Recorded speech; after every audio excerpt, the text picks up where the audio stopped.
Sa lahat ng mga madadayang heroes sa Mobile Legends, itong bagong new hero talaga ang sa tingin ko ang pinakamadaya. Tignan nyo ang kanyang second skill. Continuous damage pero napakasakit at may knock-up pa at napakatagal pa ng knock-up. Tignan nyo yung Chang, ayan o pambihira, walang nagawa. Ito nga pala ang bagong new hero na si Zhujin. Ayan, para hindi na tayo mahirapan, Susan na lang ang itawag natin sa kanya. Napakaganda niya at kung isa kang mage user, matutuwa ka sa bagong hero na to. Napakalakas pa, ang ganda pa, diba? Tingnan nyo.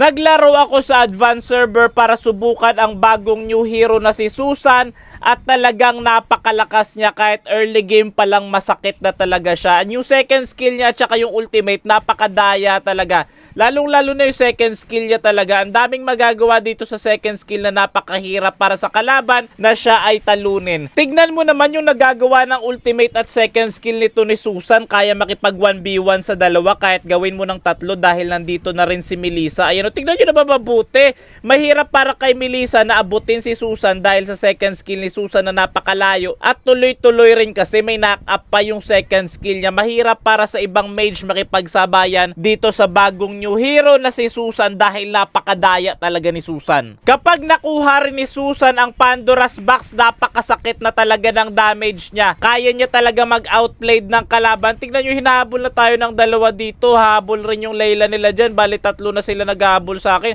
Sana all talaga hinahabol, no? Sana all hinahabol, pero sila pa yung masasaktan kakahabol nila. Very good. Very good. Ito pa ang nagustuhan ko kay Susan. Si Susan kasi parang pinaghalo na apat na heroes. Yung first skill niya parang first skill ni Valentina. Yung second skill niya parang second skill ni Shishi ay parang first skill yata ni Shishi. Yun yung Yoyo, 'di ba?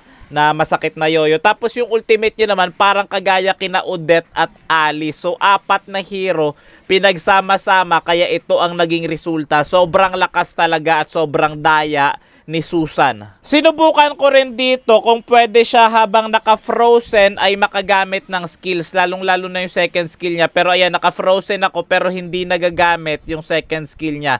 Hindi katulad ni Alice na pwedeng mag-frozen habang naka-on yung skills. Medyo lumalakas na rin ang kalaban kaya kami ay nahihirapan. Ayan, sinubukan ko dito pumasok at syempre medyo masakit na rin kaya dumidistansya rin ako. Ginagamit ko yung distansya na meron yung mga skills ni Susan. Ayan nilalapitan tayo ni Sylvana at masakit na rin talaga sila. Nakakapalag na sila. Hindi katulad kaninang early game na wala silang palag. Pero may palag na sila ngayon. Ayan ramdam ko na rin talaga yung sakit.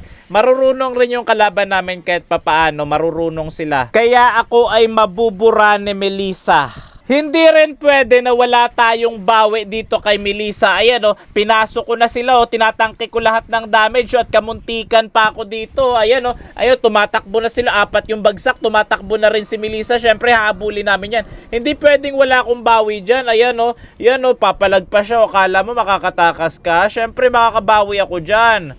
Hanggang dito na lang at sobrang lakas, sobrang OP ng bagong hero na to. Pero syempre ganoon naman talaga sa umpisa lang naman talaga magaling. At darating rin yung araw na hindi na rin mapapakinabangan ang hero na to kasi in-nerf rin to ng sunod-sunod. So ganoon naman talaga, basta may bagong new hero talaga na dumadating, sobrang lakas talaga. At sa kalaunan ay papahinain rin.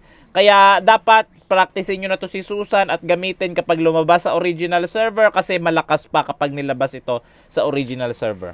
Shout out kay Boss Radiant Visions na kasama ko maglaro dito sa kabilang mundo ay sa advanced server. Follow nyo yung page niya guys, Radiant Visions. Maraming salamat.